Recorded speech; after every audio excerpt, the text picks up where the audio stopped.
નમસ્કાર દર્શક મિત્રો, તુષાર પટેલ ઓફિશિયલ ન્યૂઝ ચેનલમાં આપનું સ્વાગત છે। વિજાપુર તાલુકા સ્કૂલ આગળ હૃદય દ્વારે અકસ્માત, 2 વર્ષનો માસૂમ ગંભીર રીતે ઘાયલ।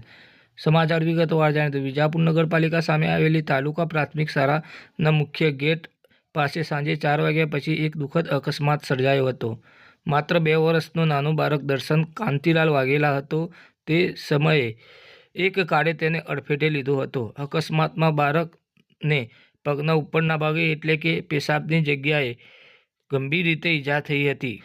ઘટના જોતાની સાથે જ સ્થાનિક લોકો દોડી આવ્યા હતા અને 108 એમ્બ્યુલન્સને બોલાવી વિજાપુર સરકારી હોસ્પિટલ ખાતે પહોંચાડ્યો હતો। ત્યાં ડૉક્ટરોએ પ્રાથમિક સારવાર આપી વધુ સારવાર માટે તાત્કાલિક હિંમતનગર સિવિલ હોસ્પિટલ રિફર કરાયો હતો। હાલ બાળક સારવાર હેઠળ છે અને તેની હાલત ગંભીર બની રહી છે।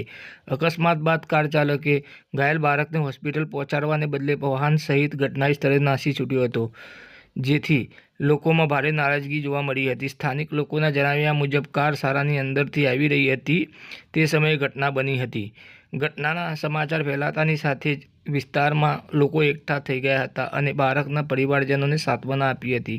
બાળક ગરીબ પરિવારનો હોવાનું જાણવા મળી રહ્યો છે। વિજાપુર સરકારી હોસ્પિટલ તરફથી પોલીસ સ્ટેશને જાણ કરવામાં આવી છે અને તેની નોંધ લેવાઈ છે। આસપાસના સીસીટીવી ફૂટેજની તપાસ કરવામાં આવશે, જેથી વાહન અને તેનો ચાલકની ઓળખ થઈ શકે। લોકોમાં એવી માંગ ઉઠી રહી છે કે પોલીસ આ નિર્દોષ ચાલક સામે કડક કાર્યવાહી કરે અને ગરીબ પરિવારના નાના બાળકને ન્યાય મળે। આ ઘટનાએ શાળા પરિસરમાં વાહનોની ઝડપ નિયંત્રણમાં રાખવા તેમજ અકસ્માત બાદ મદદ કરવાની માનવીય જવાબદારીનો મુદ્દો પણ ઊભો કર્યો છે। હવે સમાચાર અપડેટ ન્યૂઝ લઈને ફરીથી મળતા રહીશું। ત્યાં સુધી આપણે તુષાર પટેલ ઓફિશિયલ ન્યૂઝ ચેનલને લાઇક કરો, સબસ્ક્રાઇબ કરો, કોમેન્ટ કરો। ધન્યવાદ।